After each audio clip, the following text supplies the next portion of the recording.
Bismillahirrahmanirrahim. Assalamualaikum warahmatullahi wabarakatuh. Waalaikumsalam warahmatullahi wabarakatuh. Apa kabar Bu Epnahida? Alhamdulillah sehat nih. Oke, jadi hari ini kita akan melakukan pendampingan individu yang ketiga terkait implementasi pembelajaran yang berpihak pada murid. Nah, sebelumnya saya kan nanti akan ada di inti pendampingan, tapi sebelumnya saya akan menanyakan kepada Bu Ida apakah sudah mengisi instrumen lembar umpan balik? Sudah ya, yang di lampiran kelima. Ya.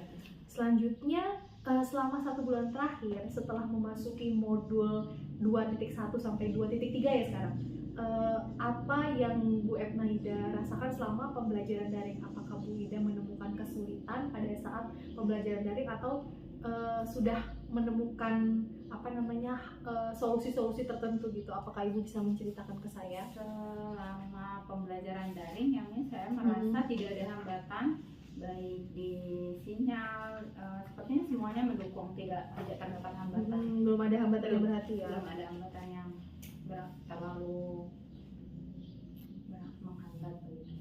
Kalau yang lain ada nggak yang misalnya bisa kita anggap sebagai hambatan atau masalah pada saat pembelajaran daring?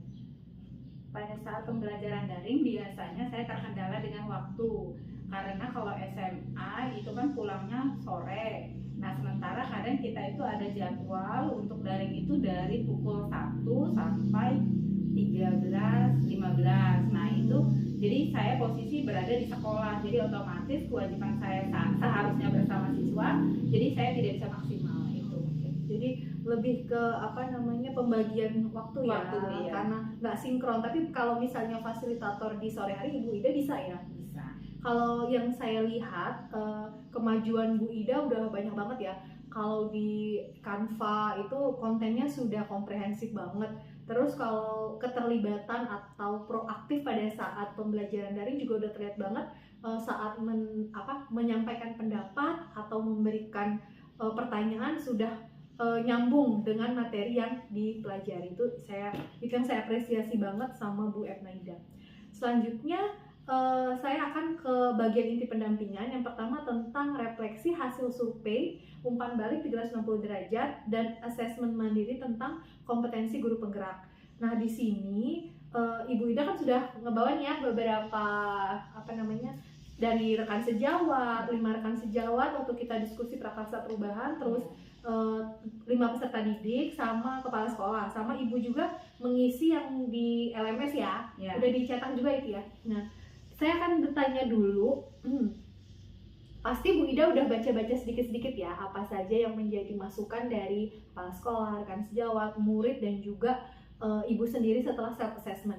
Menurut Bu Ida, apa yang perlu ditingkatkan setelah Bu Ida melihat responden terhadap kompetensi Ibu? Jelaskan menurut masing-masing responden, dari kepala sekolah, rekan sejawat, ataupun murid. Sambil kita lihat-lihat juga kalau emang Bu Ida belum hafal banget apa yang diisi temannya kemarin. Coba kita lihat ini dari rekan sejawat ya, dari Novela Azalia ya. Kita lihat dulu. Oke, yang kita lihat di fokus nilai-nilai yang masih 2 atau 3. Oke, rata-rata sama sih ini terkait penilaian rekan sejawat terhadap kita, karena kita di sekolah kan jarang ya ada penilaian dari rekan sejawat. Sebenarnya harusnya ada tapi tidak terfasilitasi gitu. Terus tidak ada ya. Hampir tidak ada. Terus kegiatan kakak. Oke, berinisiatif. Kalau kategori kepemimpinannya sudah baik, ini 4. Menyediakan waktu bagi murid berdiskusi dan berpendapat selama pembelajaran. Mungkin kalau BK mungkin bentuknya memfasilitasi konseling kali ya Bu nanti di kedepannya ya. Iya, konseling sama memang kami punya jam masuk kelas. Jadi memang ada penyampaian materi. Jadi ini masih bisa difasilitasi yang nilai 3 ini. Iya.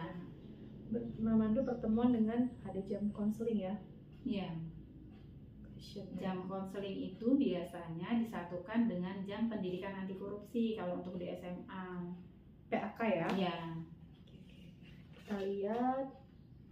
Kalau misalnya dengan orang tua wali murid biasanya difasilitasi dengan apa Bu? Kalau dari wali murid itu memang ada karena bimbingan konseling ya, Miss ya.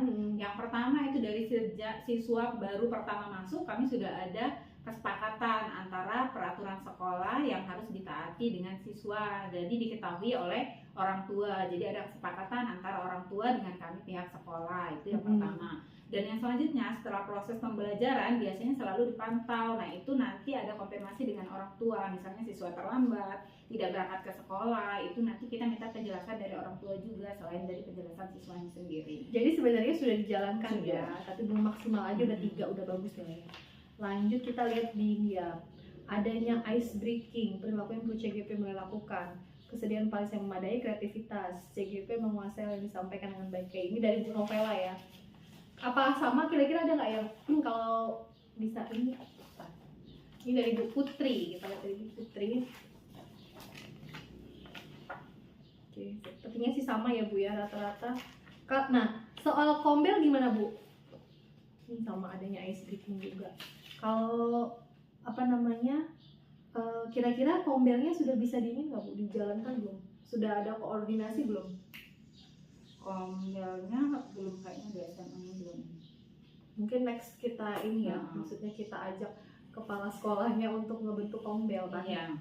Ini tapi tadi masukan dari temennya lebih ke adanya ice breaking. Coba kita lihat yang peserta didik. Mana ya peserta didik? Rita ini dari murid ya, namanya Rita. Kita coba lihat. Guru pernah mengajar kelas bersama guru kelas lain? Tidak pernah. Mungkin ini bisa jadi masukan ya Bu. Kira-kira bentuknya berarti kayak kelas kolaborasi ya. Ada nggak di SMA Negeri 1 Pulau Panggung kelas kayak kolaborasi antara, mungkin di P5 kali ya bisa dilakukan ini. Ini dia masih memberi nilai tidak Iya, pernah. ini karena ini kan apa, kalau saya